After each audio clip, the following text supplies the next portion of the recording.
Assalamualaikum warahmatullahi wabarakatuh. Nama saya Muhammad Al-Abdillah. Saya dari kelompok 6 Tarik Tasri. Di sini saya akan membawakan materi tentang tasri pada periode stagnasi dan taklid. Dan di dalam kelompok ini ada Faridatul Jannah, Ica Safitri Dipa Wijaya, dan dengan saya sendiri Muhammad Al-Abdillah. Eh, Dan yang akan disampaikan materi pertama itu oleh Faridatul Jannah. Waktu dan tempat dipersilahkan.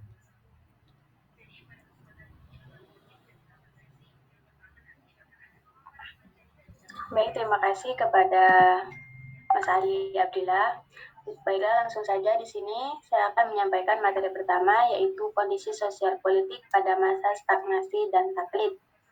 Dalam sejarah umat Islam pernah mengalami masa keemasan yang kemudian dikenal dengan istilah The Golden Age of Islam, yakni masa sejak runtuhnya Daulah Umayyah sekitar abad ke-2 Hijriah sampai pertengahan abad ke-4 Hijriah. Salah satu khalifah yang memimpin pada masa ini adalah Harun ar-Rasyid. Beliau memberi perhatian besar dan penghargaan yang tinggi terhadap dunia ilmu pengetahuan, terutama dalam bidang fikih. Salah satu contoh perhatiannya adalah ketika Imam Malik diminta mengajarkan kitab Muwatta'nya kepada kedua anaknya, Al-Amin dan Al-Ma'mun. Satu hal yang menarik untuk dicermati pada masa ini adalah ketegasan ulama dalam menyebarkan ilmu, termasuk kepada khalifah yang sedang berkuasa. Disahkan bahwa Imam Malik dengan tegas menolak dalam suratnya yang dikirim kepada Khalifah Harun ar-Rasyid, Abdul Ain Badron, sebagaimana dikutip oleh Mun'im Sirri mengemukakan, Amirul Mukminin yang mulia, untuk memperoleh ilmu itu diperlukan usaha. Ilmu akan menjadi terhormat jika ada penghormatan, tetapi jika Anda merendahkannya, maka ilmu tidak akan ada artinya. Oleh karenanya, saya tegaskan bahwa ilmu itu didatangi dan bukan datang dengan sendirinya. Harun ar-Rasyid tidak marah dengan sindiran Imam Malik, tetapi ia kemudian menyuruh dua putranya untuk pergi mengaji kepada Imam Malik bersama orang banyak. Harun ar-Rasyid juga meminta Abu Yusuf untuk menyusun buku yang mengatur tentang administrasi, keuangan, dan masalah-masalah ketatanegaraan sesuai dengan ajaran Islam.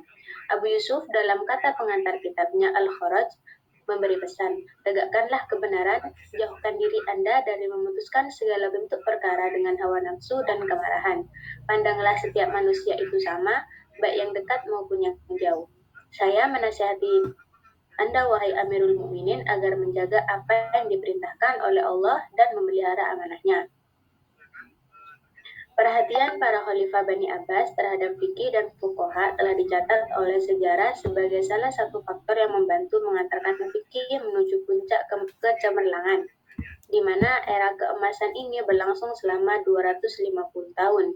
Pada awal abad ketiga Hijriah, di tengah-tengah pesatnya perhatian ulama terhadap perkembangan fikih, mulai terjadi pemasungan terhadap kebebasan berpendapat.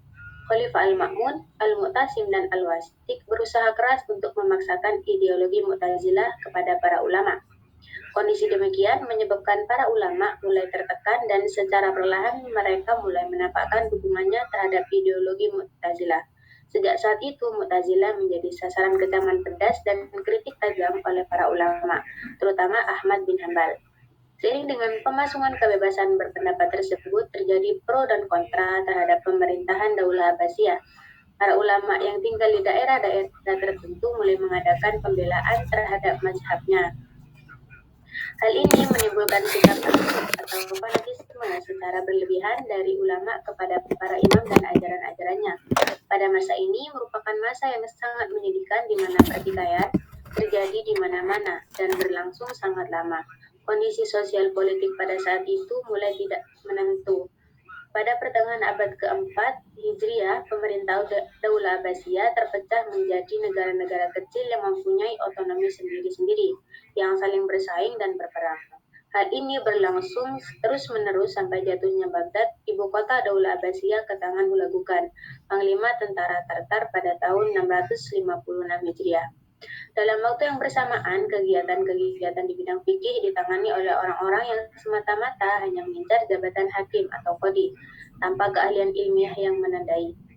Faruk Abu Zaid, sebagaimana dikutip oleh Mu'in Siri, mengemukakan bahwa mereka mencukupkan diri dengan menghafal hukum-hukum mazhab yang menjadi pedoman pengadilan, tanpa harus berpikir dan berijtihad atau melakukan pembaharuan di bidang hukum.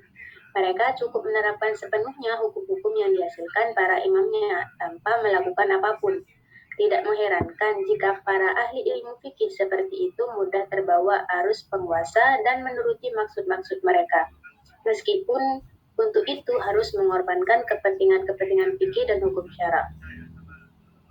Wajar sekali jika dalam kondisi seperti itu banyak dijumpai orang-orang yang tidak mengerti hukum Islam dan tidak memiliki keahlian di bidang hukum. Namun, mereka berani memberikan fatwa-fatwa dan memutuskan hukum akibatnya. Jabatan pemberi fatwa atau mufti dipangku oleh orang-orang yang justru membelokkan tujuan fatwa itu sendiri. Padahal, pemberi fatwa atau mufti tidak boleh sembarangan dalam memberikan fatwa-fatwanya. Mufti harus mempunyai kualifikasi-kualifikasi tertentu dalam memberikan fatwa. Muhammad Abu Zahra memberikan 5 persyaratan bagi seorang mufti. Yang pertama, yaitu kuat niatnya. Yang kedua, berpengetahuan, sabar, penuh hormat dan tenang. Yang ketiga, kuat terhadap yang dikuasai dan yang diketahui. Yang keempat, cukup ekonomi. Dan yang kelima, mengenal masyarakat.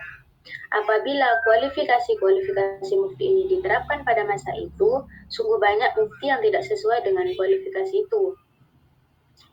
Pada kualifikasi pertama misalnya, kuat niatnya, banyak tidak dimiliki oleh para mufti pada saat itu. Mereka sudah mempunyai niat hanya sekedar mengincar jabatan hakim atau qadhi, dan mereka cenderung mengikuti selera dan kemauan penguasa pada saat itu.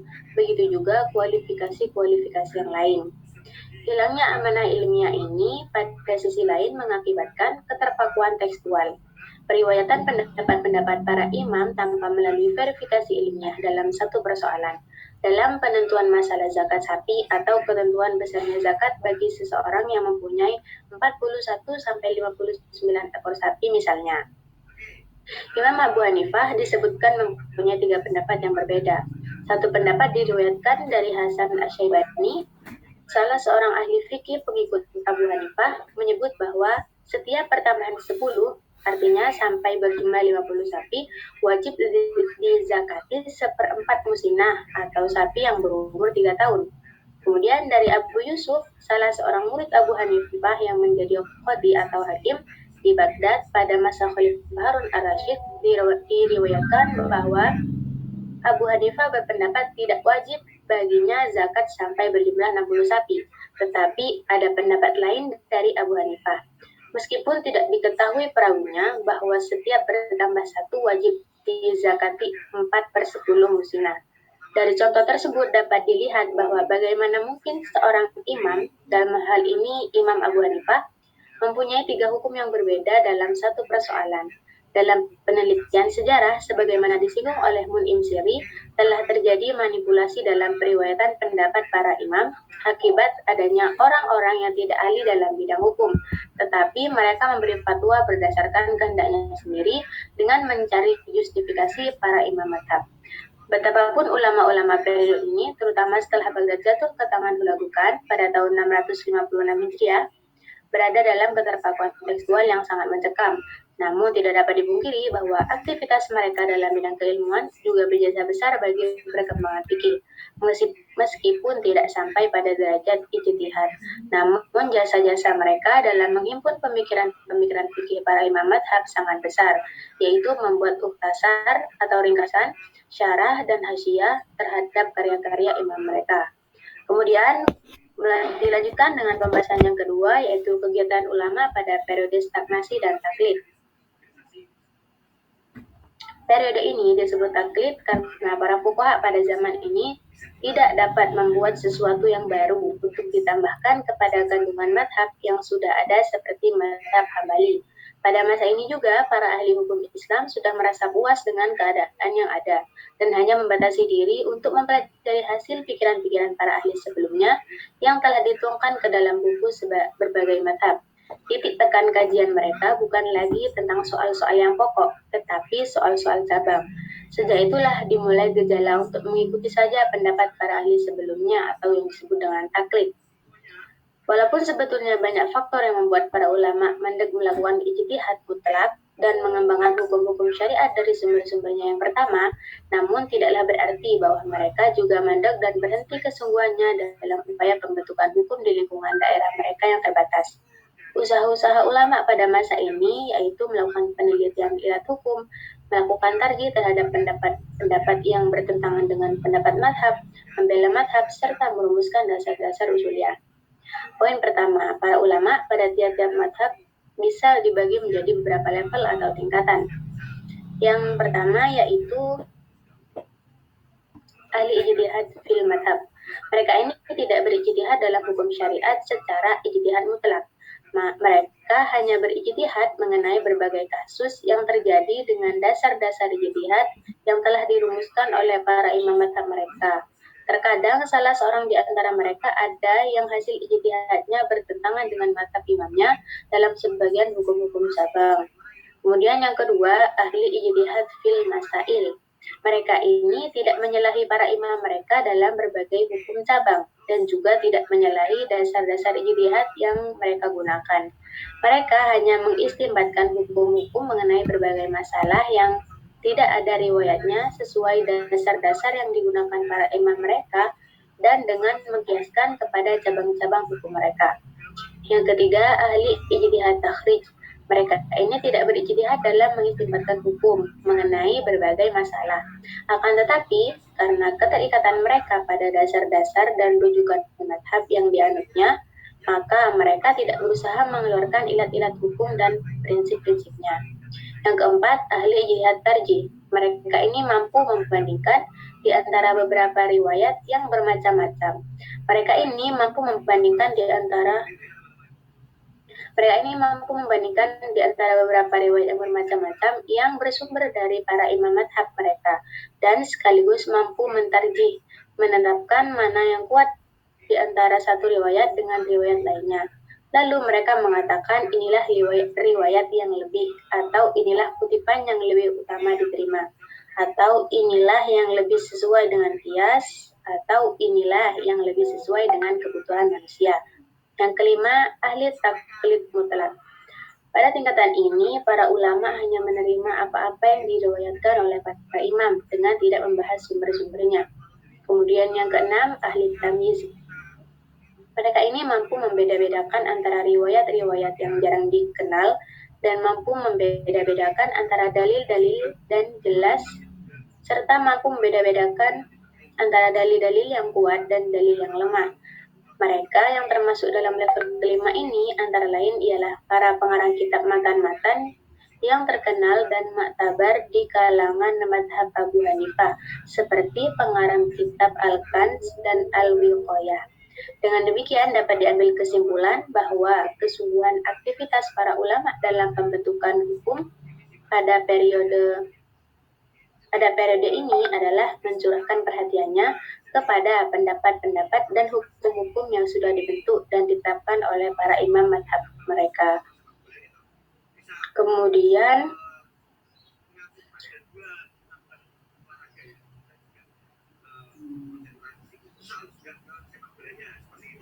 pada periode sebelumnya, umat Islam yang bertaklid hanya kalangan awam, sedang para tokoh imam mereka hanya ditaklidi. Akan tetapi, pada periode ini, seluruh umat Islam menjadi pentaklid. Pada periode ini, ulama mentarjih berbagai pendapat dalam madhab. Secara bahasa, kata tarjih berasal dari kata rojah yang kemudian diikutkan wazan fa'ala, sehingga menjadi rojaha yurjihu tarjih yang memiliki arti memberikan penguatan kepada yang lain sehingga menjadi kuat. Menurut Muhammad Wafa, tarjih secara bahasa adalah mengunggulkan sesuatu dengan lebih condong padanya dan memenangkannya. Sedangkan secara istilah, menurut Fakhruddin Ar-Razi, seperti dikutip oleh Asy-Syaukani, bahwa tarjih adalah menguatkan salah satu dari dua dalil dan pendapat agar diketahui dalil yang lebih kuat untuk diamalkan dan dalil yang lain dibuang. Para fuqaha misalnya mentarjih riwayat Muhammad bin Hasan al-Syaibani dalam banyak persoalan sebagai pendapat yang paling muktabar. Para fuqaha Syafi'iyah mentarjih riwayat Rabi bin Sulaiman apabila berbeda pendapat dengan riwayat Harmalah atau Al-Jarmi, sedangkan fuqaha Malikiyah mentarjih riwayat Ibnu Qasim dari riwayat yang lain. Sejarah mencatat bahwa ratusan tahun sepeninggal Imam Mazhab 4 muncullah Imam Al-Ghazali, salah seorang ulama besar di bidang hukum. Namun demikian, karena ketawaduan Imam Ghazali, ia mengaku sebagai pengikut mazhab Syafi'i. Kemudian kegiatan ulama pada periode ini juga melakukan pembelaan terhadap mazhab masing-masing. Imam Syatibi mengemukakan masalah ini dalam kitabnya Al-I'tisam, bahwa pada masa taklid ini para pengikut imam mazhab mengadakan pembelaan yang berlebihan terhadap mazhab dan imam mereka. Mereka menyangka bahwa pendapat imam mereka adalah syariah. Orang yang berpendapat dengan berlandaskan pada imam yang berbeda dengan imam yang diikuti oleh mereka tidak akan diterima. Ia akan dianggap orang yang keluar dari kelompoknya tanpa ada bukti yang menjelaskannya. Asy-Syatibi mencontohkan para pengikut Imam Malik dan mereka. Imam Malik yang bertaklid kepada hanya akan Asy-Syatibi mencontohkan para pengikut Imam Malik yang bertaklid kepadanya hanya akan menerima pendapat Imam Malik dan mereka akan mengingkari atau menolak pendapat imam lainnya. Selain itu, ulama-ulama pada masa ini juga menulis buku-buku yang membahas tentang perbedaan pendapat dalam berbagai mazhab. Kemudian mentarjih pendapat imam mereka sendiri seperti kitab Al-Hidayah dalam mazhab Hanafi, Nihaya Al-Muhtaj dalam mazhab Syafi'i, dan Al-Mughni dalam mazhab Hambali. Karya-karya lain yang juga patut dihargai dari fuqaha pada periode ini adalah perumusan dasar-dasar mazhab para imam mazhab. Selain Imam Syafi'i, belum merumuskan dasar-dasar pemikiran fikih mereka. Fuqaha pada periode inilah yang merumuskan dasar-dasar mazhab itu yang diambil dari fatwa-fatwa dan cara para imam menyimpulkan suatu ketentuan hukum. Mungkin cukup sekian materi yang saya sampaikan. Materi yang selanjutnya akan disampaikan oleh rekan kami, Ica Safitri di Babijaya. Dipersilakan. Terima kasih Mbak Faridatul Jannah. Baik, terima kasih Mbak Farida. Ya, selanjutnya materi yang dibawakan yaitu materi ketiga dan materi 4, yaitu tertutupnya pintu ijtihad dan sumber-sumber penetapan hukum pada fase ini. Dan materi ini yang akan disampaikan oleh Mbak Ica Safitri di Pawijaya. Waktu dan tempat kami persilahkan. Baik, terima kasih Mas Ali. Di sini saya akan melanjutkan penyajian materi yang berikutnya, yaitu tentang tertutupnya pintu ijtihad. Masalah inilah yang menambah rumitnya posisi hukum Islam dan parahnya kondisi umat Islam ketika dideklarasikan bahwa pintu ijtihad tertutup. Dalam catatan sejarah tidak dapat dilacak baik individu maupun kelompok yang mendeklarasikan penutupan pintu ijtihad.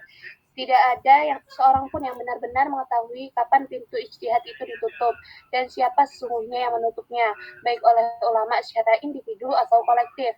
Yang aneh, wacana ini begitu cepat berkembang dan lambat laun dipercaya bahwa pintu ijtihad itu benar-benar tertutup. Peristiwa itu terjadi pada abad ke-4 Hijriah dengan berpatokan pada ulama terakhir yang melakukan ijtihad mustaqil, yaitu Ibnu Jarir At-Tabari. Setelah masa ini, para ulama lebih cenderung mengikatkan dirinya kepada mazhab fikih tertentu.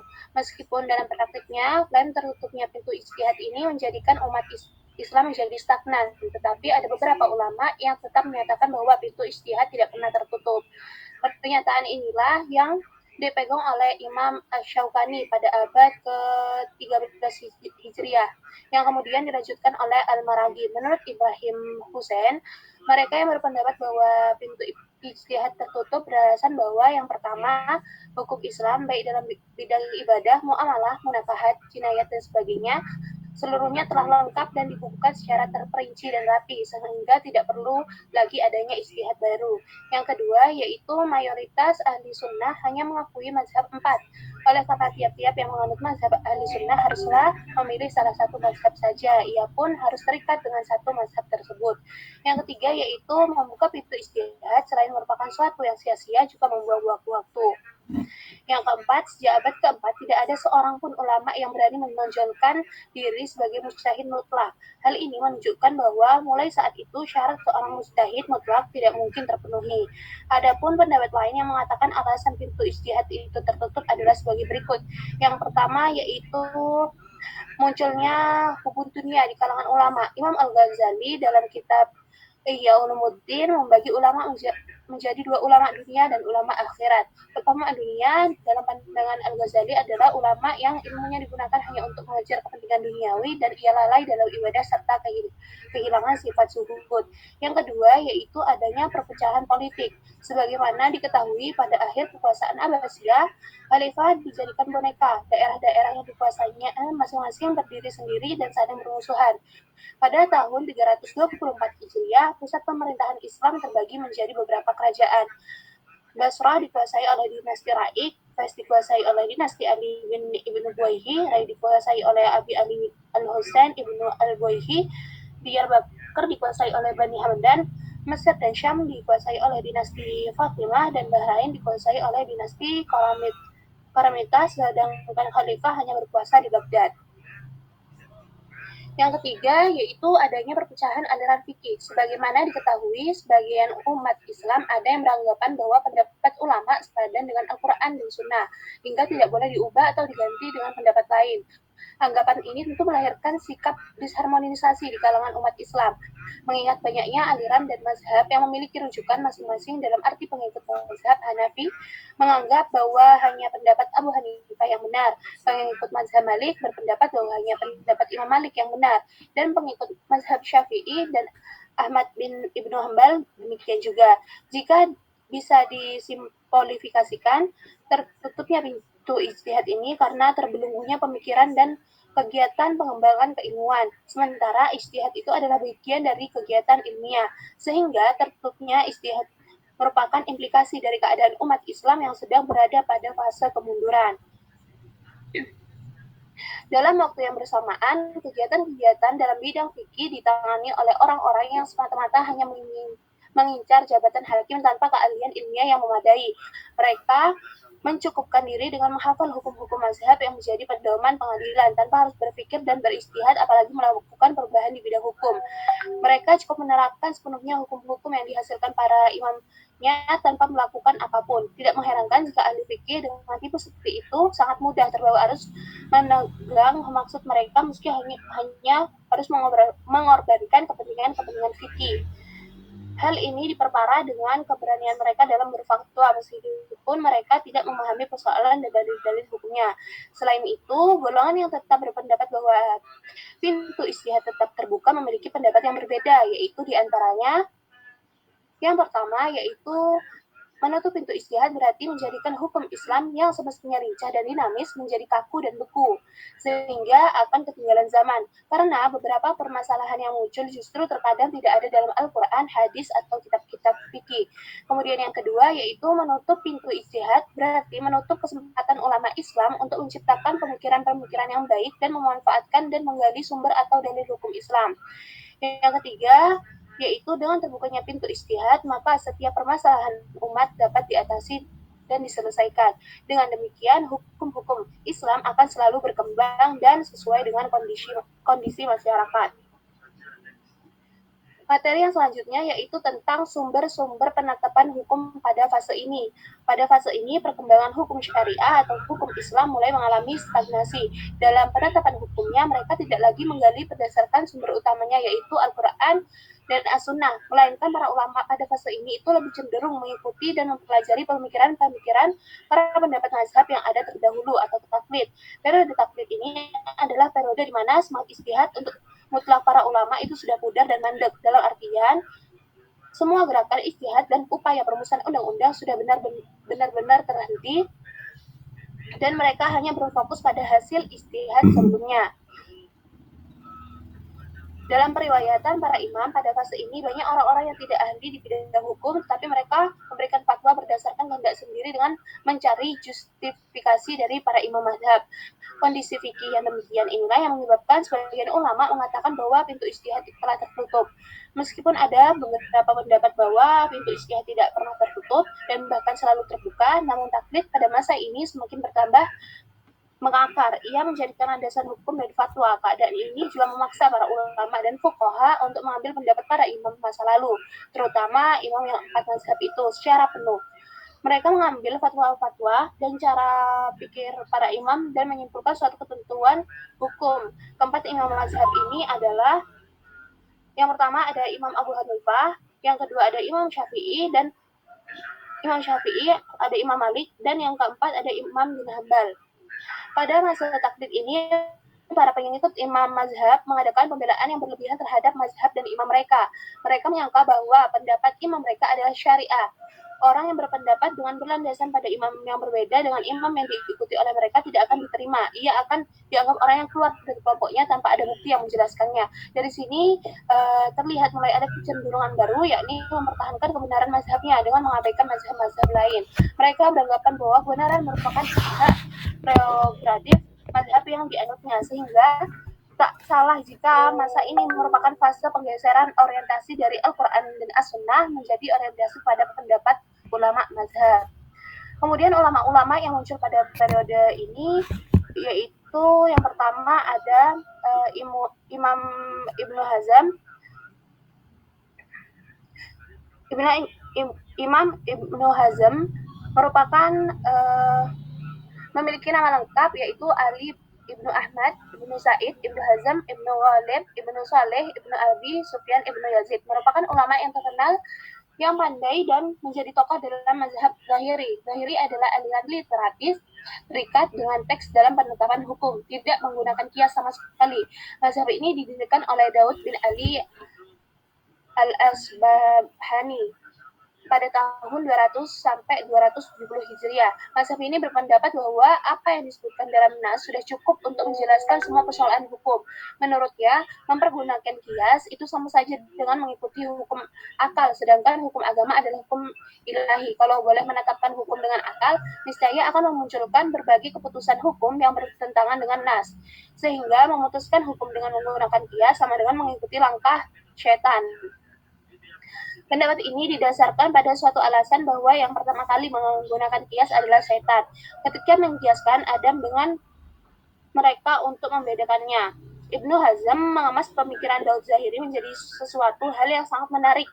Ada dua hal yang menarik. Yang pertama yaitu pemopuleran mazhab Zahiri oleh Ibnu Hazm di Andalusia, di mana tempat persemaian filsafat khususnya mazhab Aristotelian yang dikembangkan oleh Ibnu Rushd. Kedua, ia memasukkan cara berpikir logis. Kalau dalam metode berpikir logis ada dikenal definisi al-had dan silogisme atau al-qiyas, maka ia menjadikan al-had sebagai senjata ampuh menjawab semua masalah fikih. Tidak diperlukan kias karena semua harus tercantum dalam al-had. Kalau pengguna kias mengatakan bahwa haramnya minuman keras merek tertentu itu karena dikiaskan dengan khamar, maka penolak kias mengatakan bahwa minuman tersebut telah tercakup dalam definisi khamar yang masuk dalam Al-Quran.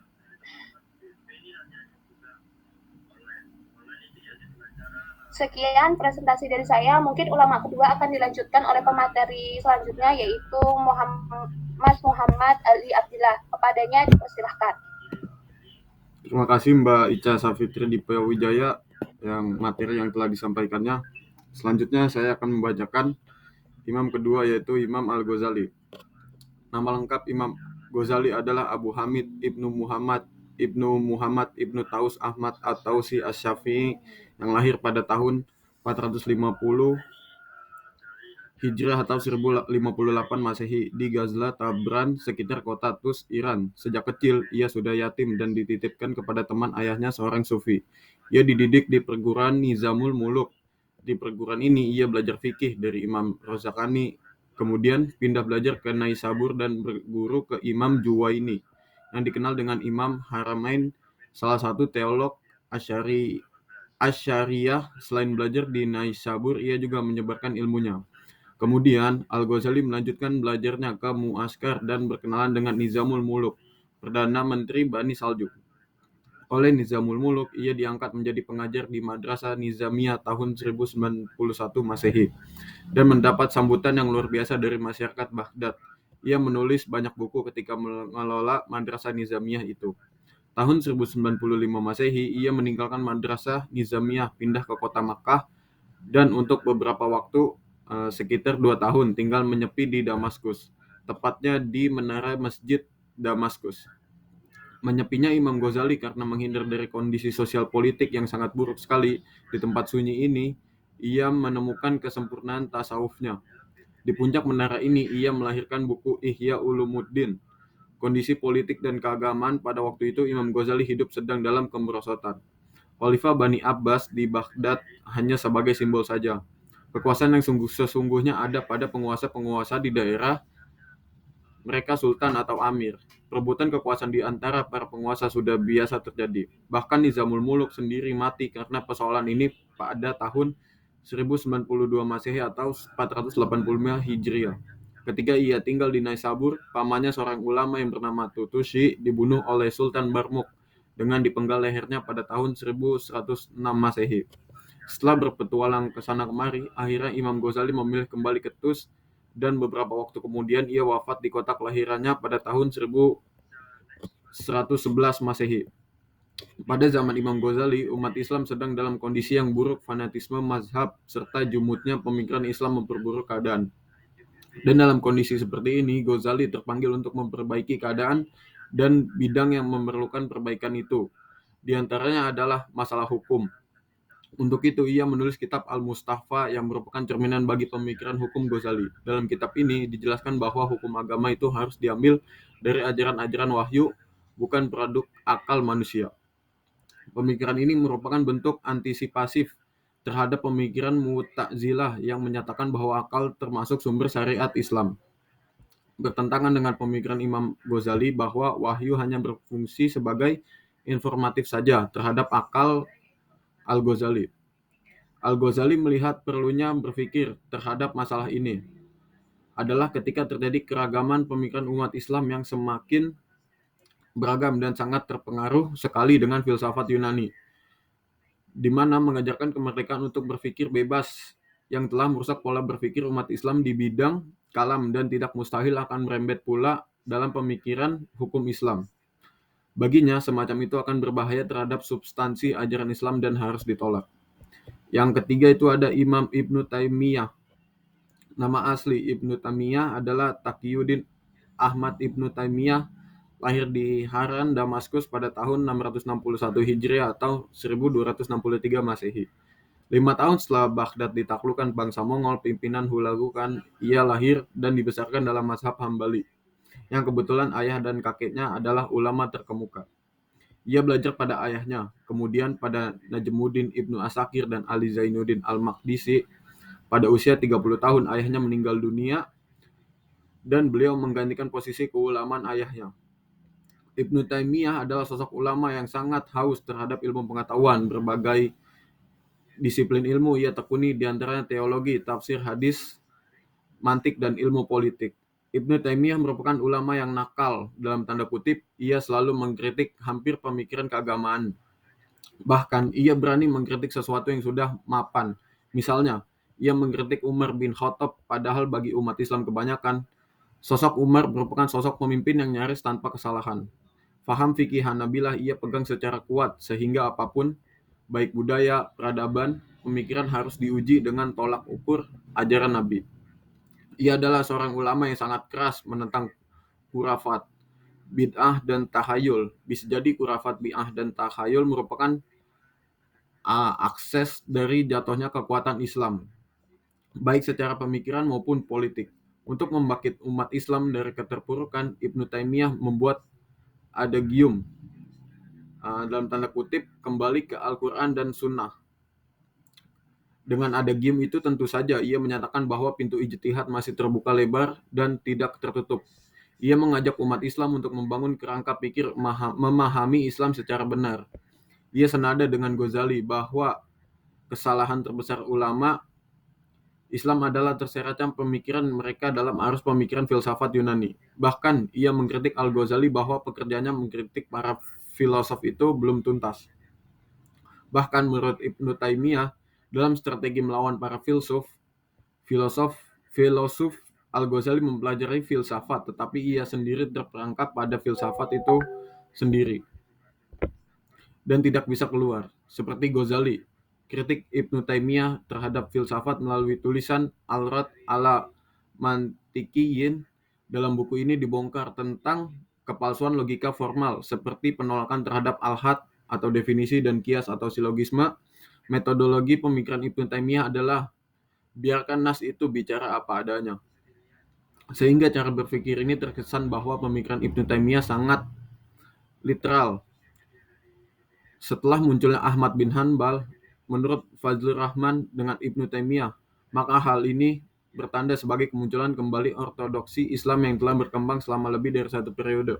Selain itu, ajaran-ajaran Ibnu Taimiyah juga menghilami gerakan-gerakan ortodok modern yang diawali oleh Abdul Wahab.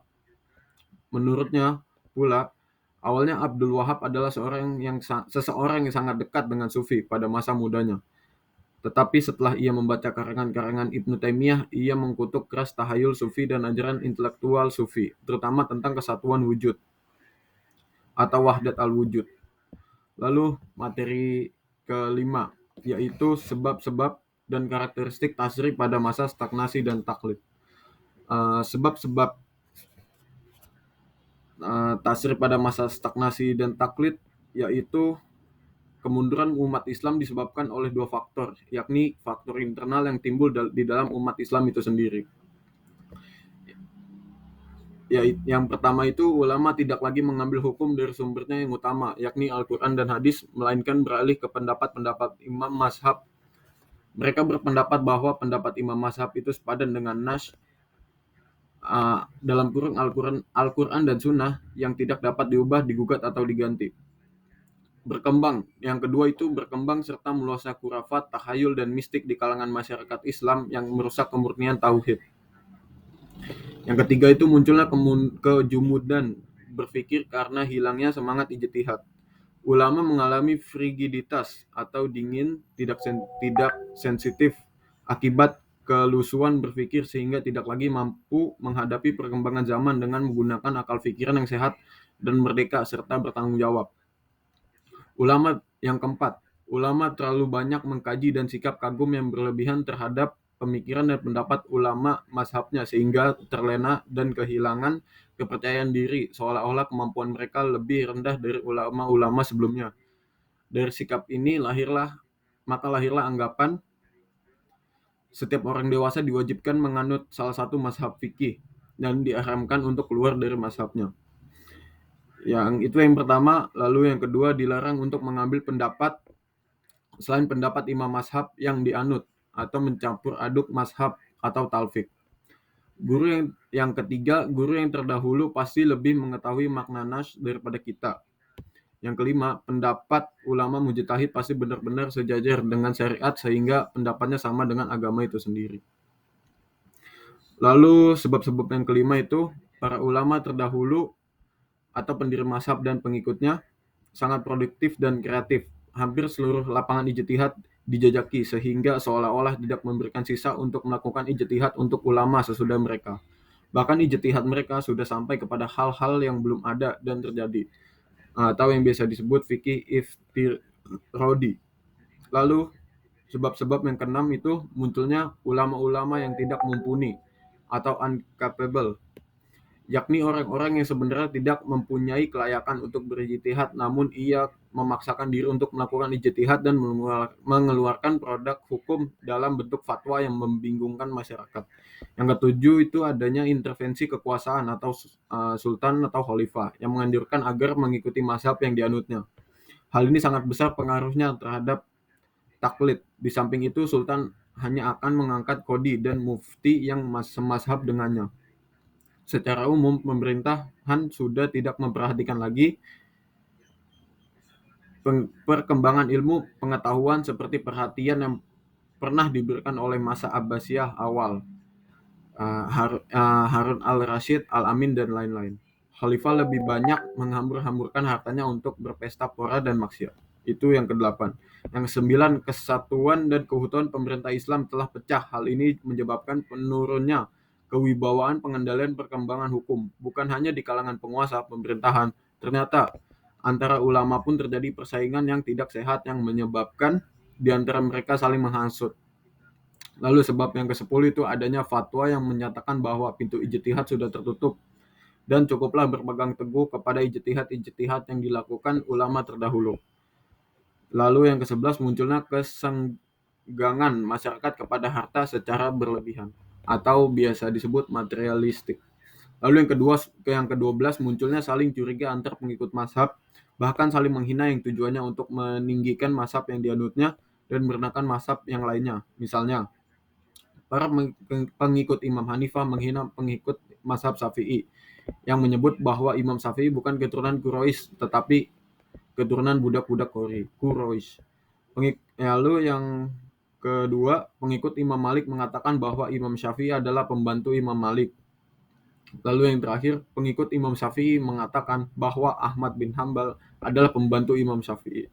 Bahkan yang paling ironis, mereka tak segan memalsukan hadis maudhu seperti para pengikut Hanafi meriwayatkan bahwa Nabi bersabda, suatu waktu akan ada di antara umatku yang bernama Nu'man, ia adalah pelita umatku, dan akan ada pula di antara umatku yang bernama Muhammad Idris. Dia lebih menyulitkan umatku daripada iblis. Lalu yang kedua, pengikut Ahmad bin Hambal meriwayatkan bahwa Nabi bersabda, akan ada di antara umatku yang bernama Ahmad bin Hambal, ia akan menjalankan sunnahku seperti para nabi. Lalu yang terakhir, Imam Ghazali pun terperangkap dalam kondisi seperti ini sebagaimana yang ditulis dalam kitab Al-Manqul. Abu Hanifah tidak termasuk mujtahid karena ia tidak mengerti bahasa Arab dan tidak mengerti hadis. Lalu sementara faktor eksternal yang menyebabkan terjadinya kemunduran dan kevakuman adalah bangkitnya kalangan Kristen Eropa atau yang biasa disebut Renaissance yang menyebabkan pesatnya perkembangan ilmu pengetahuan di kalangan mereka, yang menyebabkan lahirnya Renaissance di Eropa tidak bisa lepas dari bersentuhannya budaya ilmu pengetahuan Islam yang dibangun di Andalusia oleh pemerintahan Bani Umayyah, di mana Islam memberikan peluang kepada bangsa Eropa